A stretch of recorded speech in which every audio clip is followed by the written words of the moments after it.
નમસ્કાર મિત્રો મિત્રો ગુરુ ભગવાન છે એ રાશિ પરિવર્તન કરશે 15 મે થી।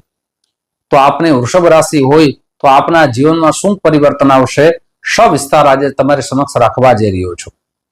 અને મહત્વનો આ વૃષભ રાશિના જાતકો માટે મહત્વનો વિડીયો છે। આપના જીવનમાં શું સાવધાની રાખવી જોઈએ, આપના જીવનમાં શું નુકસાન થવાની સંભાવના છે અને શું લાભ થશે, પૂર્ણ વિસ્તાર રાખીશ। વૃષભ રાશિના જાતકો માટે આ વિડીયો જરૂર પૂર્ણ રીતે જરૂર સાંભળજો। ગુરુ ભગવાન છે એક વર્ષે એક રાશિમાં પરિવર્તન કરે છે। સાથે 15 મે થી બૃહસ્પતિ છે એ મિથુન રાશિમાં આવશે, એટલે કે તમારા બીજા ભાવમાં આવશે ચંદ્ર કુંડળીના આધાર ઉપર। અને જે પણ ચર્ચા કરીએ છીએ એ ચંદ્ર કુંડળીના આધાર ઉપર કરીએ છીએ। બીજો ભાવ છે મિત્રો એ વાણીનો છે, બીજો ભાવ છે એ ધનનો છે, બીજો ભાવ છે પરિવારનો છે। બૃહસ્પતિ એટલે ગુરુ ભગવાનની 3 જગ્યાએ દ્રષ્ટિ પડશે। 6થા ભાવમાં પડશે, 8મા ભાવમાં પડશે અને ખાસ કરીને 10મા ભાવમાં પડશે। જે જન્મ કુંડળી પ્રમાણે અથવા ચંદ્ર કુંડળી પ્રમાણે 2 સ્થાન છે એને અશુભ સ્થાન પણ ગણવામાં આવે છે। 6થું સ્થાન અને 8મું સ્થાન, અને 8મા સ્થાનના માલિક પણ બૃહસ્પતિ થાય છે, ગુરુદેવ થાય છે। 10મા સ્થાનમાં દ્રષ્ટિ પડશે તો સૌથી પહેલા આપના જીવનમાં પરિવર્તન શેનું આવશે? બૃહસ્પતિ પ્રથમ સ્થાનમાં હતા, હવે બીજા સ્થાનમાં આવશે। પ્રથમ સ્થાનમાં લાભકાર હતા, શા માટે? તો કે દ્રષ્ટિ સપ્તમ ભાવમાં પડતી હતી। સપ્તમ ભાવ છે વિવાહનો છે, સાથે રોજિંદા બિઝનેસ કરીએ છીએ એનો માનવામાં આવે છે। તો ખાસ કરીને બૃહસ્પતિનું રાશિ પરિવર્તન તમારે લાભ કઈ જગ્યાએ થવાનો છે? તો કે બીજા ભાવમાં આવવાથી સૌથી પહેલો લાભ તો વાણી દ્વારા થવાનો છે। આપના જીવનમાં વાણીથી આપ આગળ વધી શકશો। જે વાણીથી આપના પરિવારમાં, આપના મિત્રોમાં, આપના સંબંધોમાં જે ઝઘડા થતા હતા, જે વિવાદ થતા હતા એ કંટ્રોલમાં આવશે। સાથે પરિવારનો સહયોગ મળશે, પરિવારના સહયોગથી આપ આગળ આવશો। સાથે મોટો ફાયદો એ પણ છે કે આપને ધનની બચત થશે। જે ધનનો વ્યય વધારે થતો હતો એ ધનની બચત થશે। ધન આપ જાળવી શકશો। હવે શનિ સાથે એ પણ ફાયદો છે કે શનિ ભગવાનની આપની માથે કોઈ પનોતીનું આ વર્ષ નથી, કોઈ શાળા સાથેનું વર્ષ નથી, એટલે શનિ ભગવાનની પણ કૃપા રહેશે।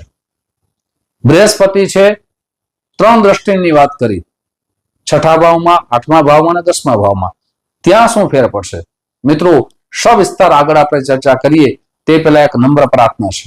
મારા નવા મિત્રો આ વિડીયો જોઈ રહ્યા છો, મિત્રો આ વિડીયો તમને ગમે તો જરૂર ને જરૂર લાઈક કરજો, આ વિડીયો તમારા મિત્રોમાં શેર કરજો।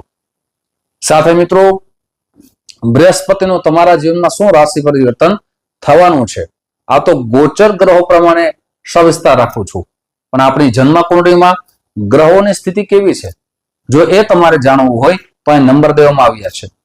જન્મ પત્રિકા બતાવવા માટે અથવા જન્મ પત્રિકા બનાવવા માટે આ 3 વસ્તુની ખાસ ફરજિયાત જરૂર પડે છે। એક તો આપની જન્મ તારીખની જરૂર પડે, જન્મ સમયની જરૂર પડે, આપ જ્યાં જન્મ સ્થળ છે એની જરૂર પડે। આ 3 વસ્તુ હોય તો જન્મ પત્રિકા બની શકે। પણ ઘણા બધા મિત્રો અમને કોલ કરે, કહે છે કે અમારા પૂર્વજો એટલે કે અમારા વડીલોએ તારીખ લખી નથી, સમય લખ્યો નથી, તો અમારી જન્મ પત્રિકા બને ખરી? તો કે ના, ન બની શકે। પણ તેના માટે આપણા શાસ્ત્રમાં ઘણી બધી સમસ્યાઓ હલ થાય તેના માટે પ્રશ્ન કુંડળીથી આપના ઉત્તર મળી શકે, આપને ઉપાયો મળી શકે, પણ તેના માટે રૂબરૂ ફોન કરીને આવવાની આપને જરૂર પડી શકે। ખાસ કરીને મિત્રો નંબર દેવામાં આવ્યા છે, આ નંબરમાં આપ સંપર્ક કરી શકો છો। સંપર્ક કરવાનો સમય સવારે 10 વાગ્યાથી લઈ બપોરના 1 વાગ્યા સુધી છે, સાંજે 5 વાગ્યાથી લઈ અને રાત્રે 9 વાગ્યા સુધી છે। આ સમયે કોલ કરશો, આપની એપોઇન્ટમેન્ટ નોંધાવશો એટલે આપના એપોઇન્ટમેન્ટ પ્રમાણે આપને સમય દેવામાં આવશે અને આપની કુંડળી ને જે પણ પ્રશ્નો હશે એના શાસ્ત્રોક્ત ઉપાય બતાવવામાં આવશે। મિત્રો હવે વિશેષ ચર્ચા કરીએ તો કે 3 જગ્યાએ દ્રષ્ટિ પડે છે। 6થો ભાવ જેને અશુભ સ્થાન ગણવામાં આવે છે, 8મા સ્થાને પણ અશુભ સ્થાન ગણવામાં આવે છે, તો આપણે કઈ વાતની સાવધાની રાખવી પડશે? આપણા શત્રુનો વધારો થશે, પણ એ શત્રુથી આપ જેટલા પણ સાવધાન થશો એ તમારા માટે ખૂબ જ નુકસાનથી બચી જશો.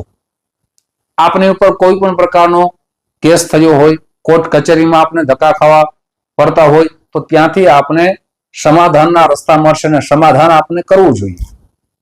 8મું સ્થાન છે એ ખાસ કરીને અશુભ સ્થાન ગણવામાં આવે છે.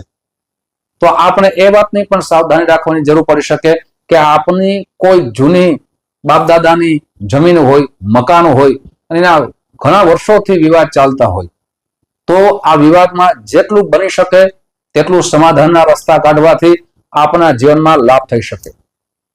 કોઈ પણ પ્રકારનો જૂના વિવાદ હોય તો આવા વિવાદથી આપણે બચવું જોઈએ. સાથે વાહન ચલાવતી વખતે પણ આપને સાવધાની રાખવી જોઈએ, ધીમે વાહન ચલાવવું જોઈએ. સાથે 8મો ભાવ છે એને રોગનો પણ ભાવ માનવામાં આવે. આપ બહાર ફરવા જાઓ ત્યારે ખાવામાં ખાસ સાવધાની રાખવી. પેટ અપચો ના થાય, પેટને લગતી કોઈ બીમારી ના થાય એની સાવધાની રાખવી ખૂબ જરૂરી છે. ખાસ કરીને મિત્રો જે 10મા સ્થાનમાં ગુરુ ભગવાનની દ્રષ્ટિ પડશે એ તમારા માટે લાભકારક બની શકશે. શા માટે? કેરિયરનો ભાવ માનવામાં આવે છે.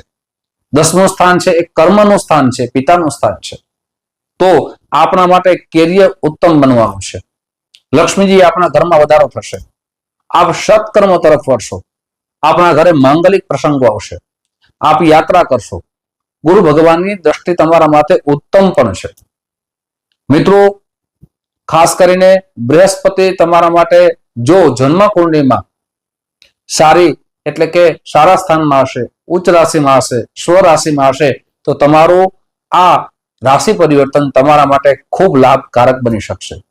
મિત્રો આજની જે ચર્ચા કરી છે આપને કેવું લાગ્યું એની ખાસ કોમેન્ટ્સ બોક્સમાં આપને કોમેન્ટ્સ લખજો અને આવી જ ચર્ચા તમારી સમક્ષ કરતો રહીશ.